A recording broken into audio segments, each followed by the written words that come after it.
Yo, what it do, guys? In today's video, Today on Love Island, USA, we are counting how many times Yafet says essentially. Now back to our scheduled programming. we are gonna mod the Eclipse.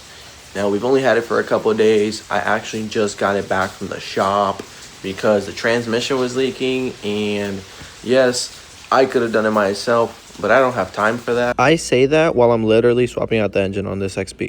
So I'm a liar. Alright, so the main thing we are going to be installing today is an aftermarket head unit because it doesn't have Bluetooth or anything, and I am not listening to Britney Spears going to work every day. No, I'm not. Okay, so we're gonna install this. It's already wired. I just gotta plug it in, put a ground, put the mic if I'm gonna use that.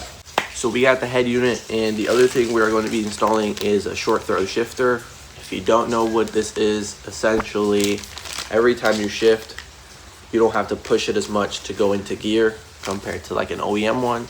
I personally don't like how loose the shifter is on the Eclipse. It is OEM, so you can do with it, but we're gonna install this. I swear, every time I want to work on a car, it's raining. Now, if you didn't watch the previous two videos, one was showcasing the Eclipse, the other one was starting to take this one apart. We removed both engines. This is bad, this is good. Essentially, we are gonna get this one running. I don't know, should I paint the engine bay? What should I do to this one? Let me know. Should we do a crazy exhaust? What wheels should I put on it? Let me know. But yeah, now to work. Let me know if you guys are actually liking the Eclipse. I don't see too many people mod these 4th gen Eclipse, especially a convertible. I love the way it looks. That exhaust sounds fucking good. So yeah, let's get this shit going and get some Bluetooth in this hoe. All right, so we are in the Eclipse, and we're gonna do this in order of most importance because we got the radio and the shifter. We need to take out the radio to install the shifter. So we're gonna do the shifter first, just because we gotta remove the whole center console to get to under here, and then we will install the radio. The radio should be the easiest since the harness is already connected and everything, and so you're just plugging it in and putting it ground, and that's it. All right, so come to find out, there's actually is a YouTube video of somebody installing the shifter on the car. So this should be kind of smooth, I think. Essentially, pop the radio out, and then you're gonna unplug the hazards, okay? But we actually are gonna need to take these two vents and put it onto the new radio. And we need to save all of these because I do not want to be missing any. So we're gonna use the back of the radio as a screw holder.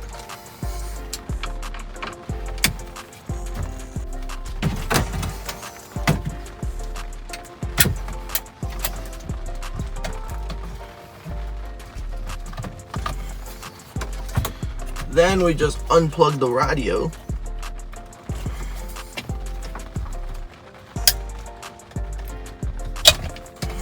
Boom. I guess this has little clips right here that are holding it on. There it is. And the radio is out. Leave all those cables there, essentially. We need to pop out climate control. Just be careful, you want to unplug everything. Now it has 3. This should be easy.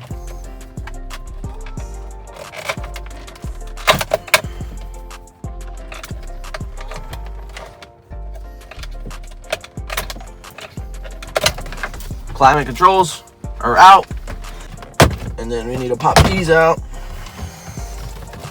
We just gotta be careful with our heated and cooled seats. Pop it through here.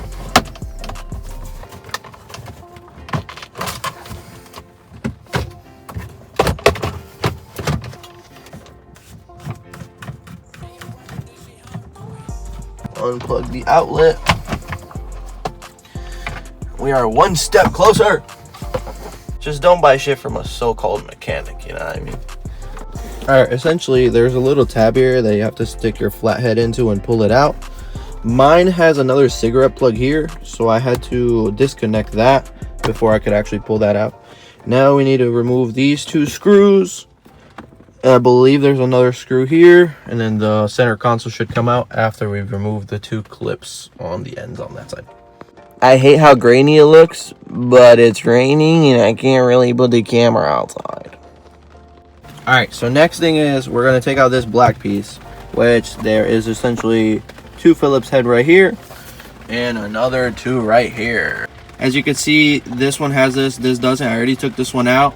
You need to remove this, which you can only do by either dremeling the small part of it so it could slide out, or you get a flathead and hammer to pop it out. If you haven't already, hit the like and subscribe. You do that, then you're going to push these two things out of here. They should slide out. You might need some persuasion with a little bit of a hammer and a flathead again.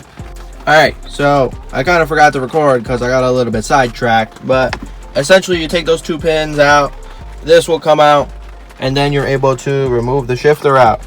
Now for your OEM shifter, you are going to need this to put on the new one, on the short throw. Alright, so now you're going to take your OEM shifter and you need to pop this little cap off. Your new short throw is going to come with this, which essentially you're going to slide in here. You're going to put it on like a vise or somewhere to hold it, and then you're going to hammer a little push pin or screwdriver through that little hole, and then this should pop out. But yeah, so essentially you're going to have your OEM shifter and your short throw. Now you're going to want to put this on the short throw. Before you do, you need to put grease on here, because you got to remember this is going to be moving back and forth. Alright, so come to find out, I don't have the proper grease for the shifter. So now I need to make a trip to Home Depot, but I don't have a car because my whole collar is torn apart. Alright, so I kind of forgot to record, but we got this white lithium grease from Lucas Oil Products, which works for cars. I double checked with ChatGPT. Alright, so we're back now. Essentially, we're going to put some grease in here and in here. That way it can move freely. Alright, so now that we got the new thing installed into the short shifter, essentially we're going to start putting it back and connecting everything. Before you do connect everything,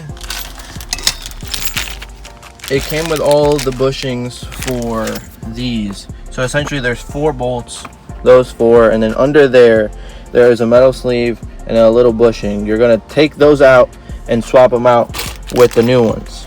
Now I'm pretty sure I did this right. So now you need to make sure that the long side of the spring is up top and the short side is through the bottom. You're gonna have to squeeze it and then put it over, get it on here, hammer this all the way in, hammer this one all the way in. We need to put the 2 locking nuts right here and then put the shifter cable back into this one. Now before I bore you with me trying to put the center console back in, we're gonna skip to installing the radio. Now let's put the center console back in, clean up the inside, and then install the new radio. I cannot wait. Alright, so the center console is back in, the shifter's back in. All we need to do right now is transfer these 2 air vents onto the new one, and then we're going to plug it in and hopefully it works. Alright, so the vents are now in, and as you can see, this is my radio. It's a Kenwood KMM BT332U.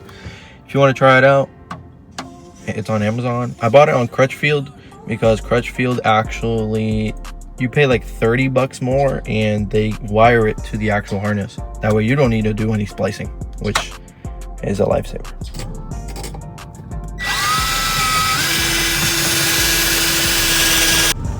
Alright, so like 15 minutes later, I figured it out how to rewire the ground properly. I don't know. I think they just messed it up accidentally, and now the radio works.